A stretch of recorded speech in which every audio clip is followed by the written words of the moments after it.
Deus abençoe a todos em nome do Senhor Jesus Cristo.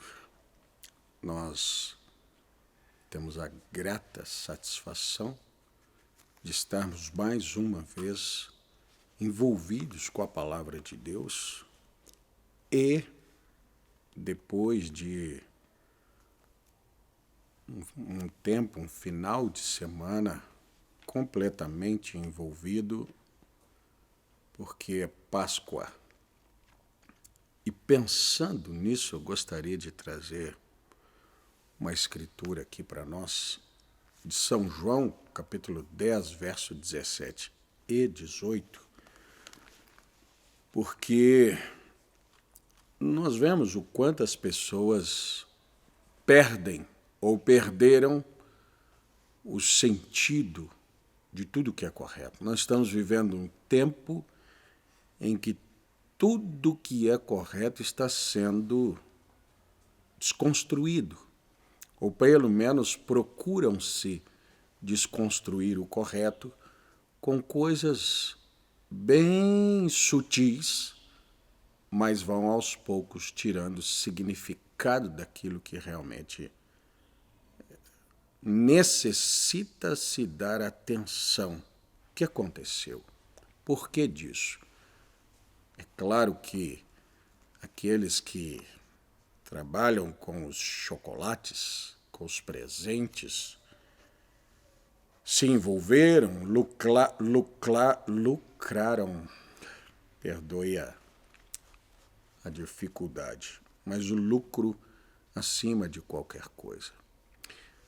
Mas veja algo dentro da Escritura e vamos meditar. Quem sabe você acompanhou os cultos e falamos tanto, mas eu queria trazer isso aqui. O Senhor Jesus Cristo disse assim: por isso o Pai me ama. Então você me faria uma pergunta assim: pelo quê? Por que é que o Pai o ama?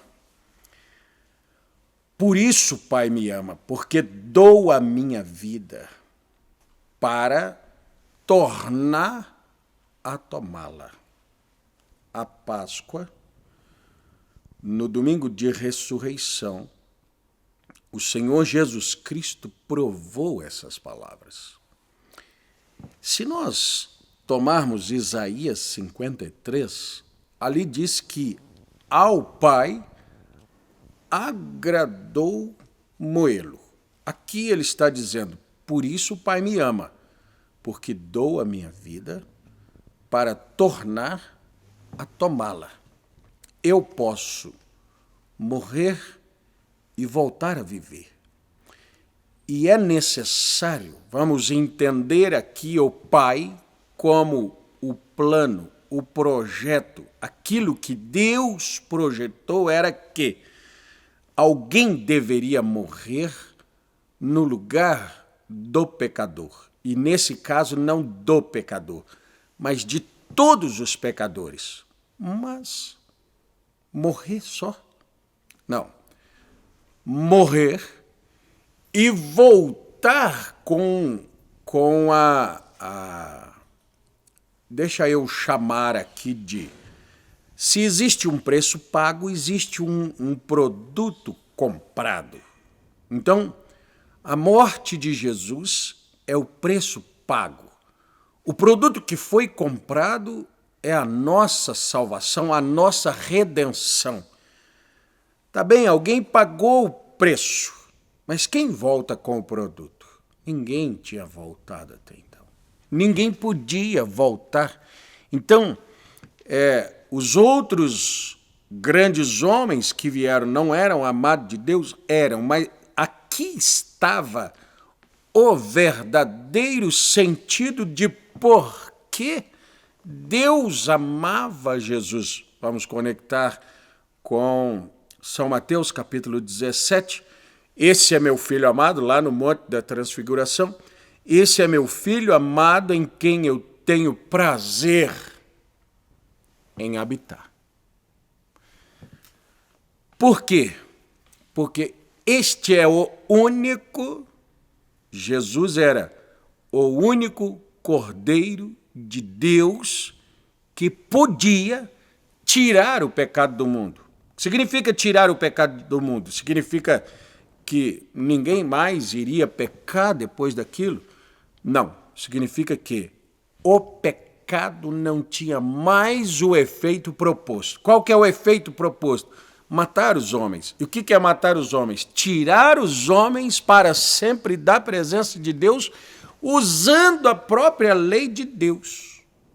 No dia que dela comerdes, disse Deus em Gênesis, falando da árvore da ciência do bem e do mal, o pecado, no dia que dela comeres, nesse dia morrereis. Lá em Ezequiel, disse Deus, a alma que pecar, essa morrerá. Ora, então, essa seria a melhor oportunidade para Satanás para matar homens, distanciar homens de Deus. O quê? Fazendo-os pecar. Vamos fazer mais uma conexão. Israel sai do Egito, vai passar ali nas terras de Balaque. Balaque se apavora, se amedronta com o poder do povo de Deus e ele contrata Balaão para amaldiçoar o povo. Ele não pode amaldiçoar, não tem como amaldiçoar aqueles a quem Deus abençoou. Guarda isso na sua vida. Fui amaldiçoado, fizeram uma maldição para mim. Não, Deus abençoou, não tem jeito de alguém amaldiçoar. Ainda que seja um profeta que saiba dos detalhes de um sacrifício, que era o caso de Balaão. Então, Balaão chega ao limite do sacrificar, ao limite da busca por falar, e toda vez que ele vai falar, ele só fala bênçãos para Israel. Sim, mas aí o que ele se lembra? Exatamente o mesmo veneno, a mesma peçonha de Satanás, o intento dele aqui. Eu os faço pecar e pela própria palavra de Deus eles morrem. Balaão manda Balaque fazer festa, receber o povo e na festa oferecer tanto bebida como, depois de embriagado, mulheres. E ali estava o pecado. Por causa daquele pecado, Deus os consumiria como consumiu. Então, Satanás pega a própria palavra de Deus, faz o homem pecar e o homem se afasta cada vez mais de Deus. Deus não vai perder os seus, mas Deus aceita no lugar, para que se cumpra a sua palavra, Deus aceita um cordeiro. E esse cordeiro morre no lugar do pecador. Hoje morre, amanhã morre, depois morre, próximo ano morre, mortandades e sacrifícios, e sacrifícios, e sacrifícios, sacrifícios. Mas por que tantos sacrifícios? Porque os homens continuam pecando. Por quê? Porque os cordeiros não transferem sua natureza inocente para o homem de natureza pecaminosa. Eles só morrem no lugar. Quando João vê Jesus, ele diz: eis aí o Cordeiro de Deus que tira o pecado do mundo. Eis aí o Cordeiro de Deus que neutraliza a ação do pecado. Eis aí o Cordeiro único que pode ir e voltar, ir com o preço e voltar com o produto comprado.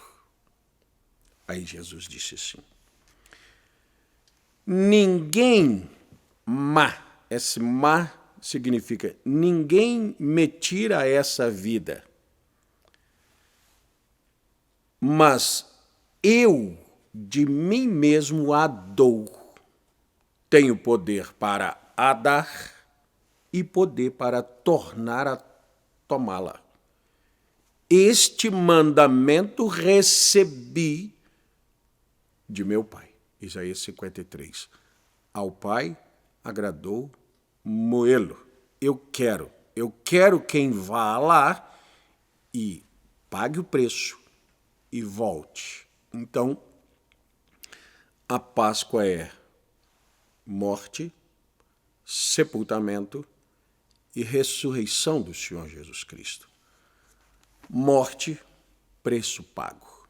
Sepultamento é reclamação porque Jesus já tinha pessoas levadas pelo pecado, que não tinham acesso novamente à vida. Jesus vai às regiões inferiores, inferno, e ali ele tanto prega às almas impossibilitadas, o profeta Irmão Branham prega almas que estão em prisão agora, almas encarceradas hoje.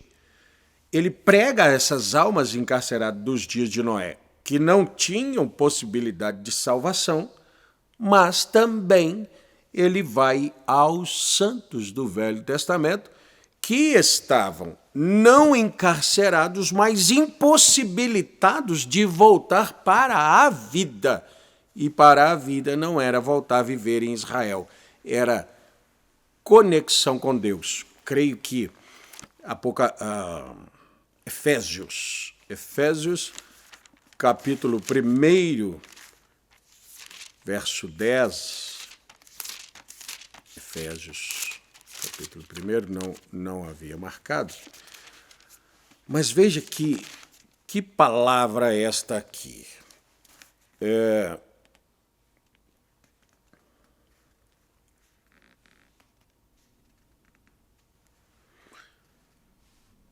Nos predestinou para filhos de adoção por Jesus Cristo, para si mesmo, segundo o beneplácito da sua vontade, para louvor e glória da sua graça, pela qual nos fez agradável a si no amado, em quem temos a redenção pelo seu sangue, a remissão das ofensas. Significa, as ofensas agora foram redimidas, elas não existem. Esse era o único que tinha o poder. Segundo as riquezas de sua graça, que nos fez abundar para conosco por toda a sabedoria e prudência, descobrindo-nos o mistério da sua vontade, segundo o seu beneplácito, que propusera em si mesmo de tornar a congregar em Cristo todas as coisas na dispensação da plenitude dos tempos, tanto as que estão no céu como as que estão na terra. Deus estava em Jesus Cristo reconciliando o mundo consigo mesmo, porque o mundo distanciou-se de Deus através do pecado, abriu-se um abismo, e agora Jesus era a reconciliação. Deus congregou em Jesus Cristo todas as coisas. Esse Jesus, estando com os discípulos, ele disse para eles: ninguém tira a minha vida. Por isso, quem matou Jesus Cristo? Ora, quem foi o instrumento? Porque quem matou foi ele próprio que se deu. Deus matou Jesus, o cordeiro. Quem é que matava o cordeiro do sacrifício? O sacerdote. Deus estava matando o cordeiro ali naquele dia apenas no cumprimento de um plano que Apocalipse mostra, um cordeiro morto desde antes da fundação do mundo. Então, o mundo perdeu essa visão de que Jesus veio aqui e deu a sua vida por mim, por você, e ele tornou a tomá-la. Quando ele torna a tomar, não significa que ele deu a vida, mas morreu e desfez o efeito daquilo. Não. Significa que ele deu, pagou o preço e voltou com o produto pago agora. Éramos nós todos. Agora sim, nós estávamos redimidos, salvos. A ressurreição, o profeta William Branham usa na mensagem Ao Nascer do Sol, ele diz: quando o Senhor Jesus Cristo ressuscitou naquela manhã de Páscoa, 2 sóis nasceram. o sol da vida botânica, que é o sol que nasceu lá em Haja Luz, mas agora o sol da vida eterna, que é Jesus Cristo, a luz do mundo. João diz que a luz veio ao mundo, veio para os que eram seus, mas os seus o rejeitaram. Ele era a luz do mundo. Sim, apagaram aquela luz, ele torna a acender, ele torna a trazer e acender não como riscando um fósforo, mas acender, trazer de volta para cima. Ele traz esse sol novamente, e ali estava o sol da vida eterna. Ele estava naquela manhã de Páscoa anunciando para todos nós: a vida eterna é possível. Ah, meu irmão, minha irmã, não temos capacidade de dimensionar eternidade. Não temos. Ninguém pode. Alguém diria assim: é algo sem princípio nem fim. Oh, que vazio. Eternidade? Eternidade com Deus? Quem é Deus? Quem é Jesus? Pai da eternidade. Quem é esse que pode criar essa eternidade? O que é criar essa eternidade? É permitir que nós, mortais, possamos adentrar nisso que nossa mente, nosso corpo, nosso ser é incapaz de raciocinar, de falar a respeito, de sentir. Ele nos dá um novo corpo para que nós possamos adentrar essa eternidade. Então haverá uma compreensão. Ah, sim. Aí nós vamos voltar. Pena que muitos que usaram desses dias para comércio, que usaram desse tempo para religiosidade, não poderão enxergar a dimensão do que foi aquele Calvário. Enxergar a dimensão do que foi aquele domingo de ressurreição. E as pessoas se arrependeriam de ter colocado um coelhinho, de colocado um chocolate, de ter colocado símbolos, de ter colocado coisas, de fazer mercado com aquilo que é tão maravilhoso, que nós deveríamos ter passado o final de semana chorando, não de tristeza, mas dizendo: Deus, não há palavras para agradecer, não há palavras para glorificar, não há palavras, eu não encontro, portanto, eis-me aqui, vou usar uma expressão, me derretendo em tua presença para que eu tente te glorificar. Irmão, irmã, esse é o único final de semana que nós podemos dizer, dentro das comemorações, dos feriados, que realmente tem um significado para as nossas vidas. Não deixa isso passar de você, não deixa isso passar da sua família. Faça isso ser vivo dentro da sua casa. Filhos, Jesus ressuscitou por nós. Filhos, o Senhor Jesus Cristo pagou um preço por nós. Nós somos o produto que Ele comprou. Ele nos comprou. Querida, querido, fala para as pessoas. Muita gente voltou para o trabalho hoje. E aí, ganhou o que na Páscoa? Um ovo. Um ovo. Sabe o que eu ganhei? Vida eterna. Sabe o que você ganhou? Vida eterna através da redenção. Isso significa que Deus devolveu para mim, um mortal, apenas o direito de voltar para a presença dele. Voltar para a presença dele significa vida eterna. Guarda isso. Louve a Deus, glorifique a Deus, adore a Deus. Você vai ver que isso também é uma chave que nos mantém muito mais felizes, equilibrados e vitoriosos. Deus te abençoe. Até o nosso próximo vídeo, se Deus quiser.